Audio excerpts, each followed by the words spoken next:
Welcome back.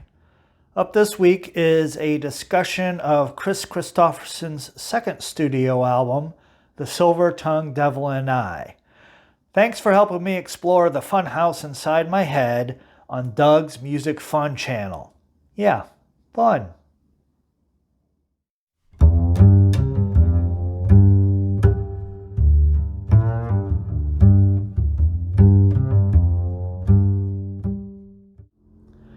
I'm not sure what led me to pick up Kris Kristofferson's 1999 The Austin Sessions several years ago, but I enjoy the CD very much. I think there was probably a relation between Rick Rubin's stripped-down production of Johnny Cash that a whole lot of people know and love, as do I, and the same sort of production on the Austin Sessions produced by Fred Mollin. It also features a star-studded backing lineup, including Jackson Browne, Steve Earle, and Alison Krauss, to name a few. I've been remiss in expanding my Kristofferson collection and recently picked up his second studio album, 1971's The Silver-Tongued Devil and I, and found this in a bargain bin for a few bucks. Upon first listening to this record, he definitely sings well, and the songs, of course, are great, but the production is a little dated. My first reaction was that it sounded like a soundtrack to a comedic western with bar pianos, strings, and horns, a la Blazing Saddles or something. It's decidedly not stripped down, and although it was ostensibly done to highlight and center on his songwriting, being even more stripped down for the day from prior recordings, it sort of had the opposite effect on me. However, on repeated listenings, as usual, my aversion and opinions have changed, and I'm enjoying the record more. I am curious, though, and submitted for your approval, I've put links to the song Silver-Tongued Devil and I from the 1971 record, as well as the 1999 release of the Austin Sessions in the description. If you care, give each one a listen and let me know what you think in the comments. Kris Kristofferson is a walking contradiction. Partly truth, mostly fiction, to not coin a phrase, but to repeat one from the song The Pilgrim, chapter 33, which is on Silver-Tongued Devil and I, as well as appearing on the Austin Sessions. He says in the intro of the song that it started out being about Chris Gantry, but went on to be relevant to a host of other muses, including Johnny Cash, among others. Additionally, in my opinion, this also applies to himself. Kris was born in Texas, an Army kid moving frequently. He attended Sonoma College in California and excelled in athletics and academics, graduating summa cum laude with a BA in literature. He then earned a Rhodes Scholarship to Oxford University, earning a Bachelor's of Philosophy degree in 1960. After Oxford, under pressure from his family to have a military career, he joined the Army and would become a helicopter pilot, and also completed the Army's Ranger School. Throughout his education and career, he had worked on his music and writing, and in fact had sold some of his songs to various artists which were recorded. In 1965, after his tour in Germany ended, Kristofferson left the military to continue to pursue his music career, moving to Nashville. He secured a job sweeping floors at Columbia Recording Studios as a tactic to break into the music industry. Thereupon he met June Carter, asking her to give some of his tapes to Johnny Cash. He was also taking out the trash at the studio Bob Dylan was in after his recording sessions for Blonde on Blonde.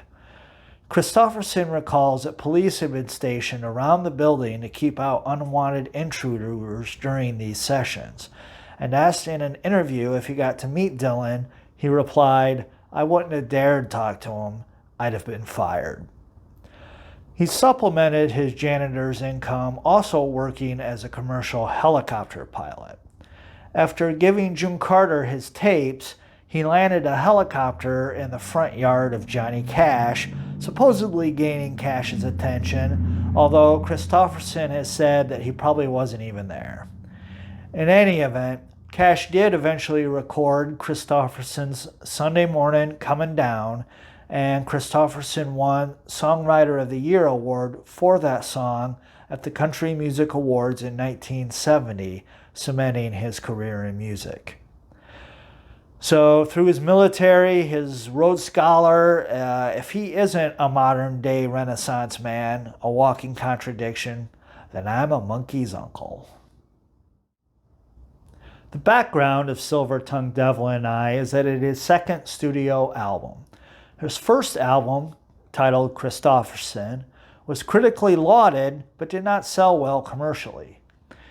He went on tour then for 18 months, which seems to me like a long time, but other artists, Springsteen, McCartney, Metallica, etc., are on tours that are nearly as long. However, not all of them contracted pneumonia and made it worse by their heavy alcohol abuse like Kris did in 1970. Reportedly, some of the performances were downright horrible, and he was eventually hospitalized. During the tour, he was on the Johnny Cash show, and while in California, met Janis Joplin and had a short-lived romance with her until Joplin's fatal heroin overdose in October of 1970. Upon returning home to Nashville in 1971, he had received a copy of Joplin's posthumously released album Pearl, which included her recording of Kristofferson's Me and Bobby McGee. Kristofferson is quoted saying, quote, "I didn't hear it until she was gone, and it was very emotional for me. I could just see her saying, 'Wait till that son of a bitch hears this, you know?'" End quote. As the story goes, the next morning he went into the studio and recorded the songs for Silver-Tongued Devil and I. So let's take a quick dip into each of these songs. The title cut, Silver-Tongued Devil and I, opens side 1, and the lyrics, "I took myself down to the Tally-Ho Tavern to buy me a bottle of beer." There's a wonderful fan site, KrisKristoffersonFan.com, that has pictures of the Tally-Ho Tavern. It became the Country Corner in 1974, and as you might expect, no longer exists. Kris tended bar there during his time in Music Row in Nashville. The Silver-Tongued Devil and I is a humorous country ballad, expertly written, exploring the dark side of personality and ethical struggle, and has become a classic country standard. Next up on the record is Jody and the Kid, a ballad originally performed by Roy Drusky in 1968. A very sweet song about a young admirer of the narrator that blooms into a romance as the couple matures into adulthood. There's a bittersweet note at the very end of the song, a nice lyrical and storytelling twist that I imagine is what inspired Kristofferson to record it. Billy D follows, and it's a tune that opens with a quintessential country lyric. Billy D was 17 when he turned 21. Billy D is getting by on getting high on women's words and wine. It's a well-crafted yet sad tale of loss and drugs, and no, not about Billy D. Williams, aka Lando Calrissian, although I would like to hear a Kristofferson pen song about space pirates, but I digress. Good Christian Soldier follows, an anti-war song written by Billy Joe Shaver and Bobby Bare, two upcoming songwriters in their own right, part of a trend Kristofferson employed of featuring new songwriters. Side 1 concludes with Breakdown, A Long Way From Home, a probably autobiographical and reflective song outlining the singer's questions about the path his life has traveled. I'm fond of the lyric, "There's nobody knows on the street, a few stranded souls standing cold at the station, and nowhere to go but to bed and to sleep." Side 2 begins with debatably the most classic and widely covered song on this record, "Loving Her Was Easier Than Anything I'll Do Again." It's a majestic song. Kristofferson introducing us with a proclamation, "I have seen the morning burning golden on the mountain in the skies." A very sweet song worthy of its classic status. Next is "The Taker."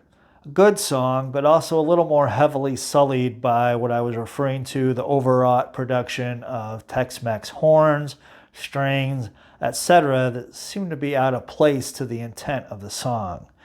Again, this was recorded in 1971. It's sometimes hard to filter out current tastes from the norms and tastes of the times.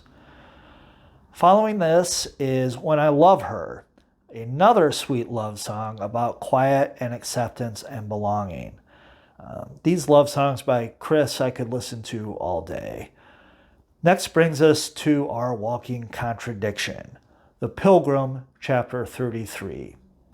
I'd like to quote AmericanSongwriter.com's Jim Baglivia's take on this song in particular, but I think what he says is also indicative of Kristofferson's songcraft as a whole. Quote, "One of the hallmarks of Kristofferson's best songs is his ability to make his poetics seem effortless and plain-spoken, while his scratchy, deep voice adds an extra patina of integrity to seal the deal. What makes A Pilgrim so effective is his ability to both romanticize the character's rebellious stance without skimping on the damage that he's done to himself." End quote. The album fittingly concludes with Epitaph, Black and Blue. Kristofferson's voice is accompanied by Donnie Fritz's wonderful electric piano and some thankfully sparse strings. Fritz also co-wrote the song with Kristofferson. This is included also on the B-side of the 45 of "Loving Her Was Easier." This is a tribute to Janis Joplin and a heartfelt final song to conclude the album. Quoting Kris, quote, "Epitaph was written when Janis died. I hadn't been able to listen to her singing Bobby McGee since it happened. I finally played it in the publisher's office. There's no one else there, so I kept playing it over and over to get used to it so I wouldn't break up every time I heard it." Donnie Fritz came in. We started fooling around with a piano, and we wrote and recorded Epitaph that night. It's the kind of song you write because you have to, not because you want to. End quote. So, personal quibbles with the production aside, this is a towering achievement of a record. As a side note, if you're having a hard time and you want to find a good copy of this on vinyl, Vinyl Me Please repressed this in March 2023, and it's available on their website. In addition, the Austin sessions and many other recordings apply production values with tastes more in line with my own and perhaps yours to these songs, including his last studio effort in 2016, the Cedar Creek sessions. And before I forget, Kristofferson is doing well, a living legend, in his retirement, and recently had an appearance at another elder of outlaw country's 90th birthday party, Willie Nelson. Rosanne Cash brought him onto stage to sing "Loving Her Was Easier Than Anything I'll Do Again," and it's a wonderful several minutes and was thankfully recorded on video. The link is in the description. So I think that's all I have to say about this record. Thanks again for spending time with me discussing Kris and a classic recording. May the new year greet you well. Until next time.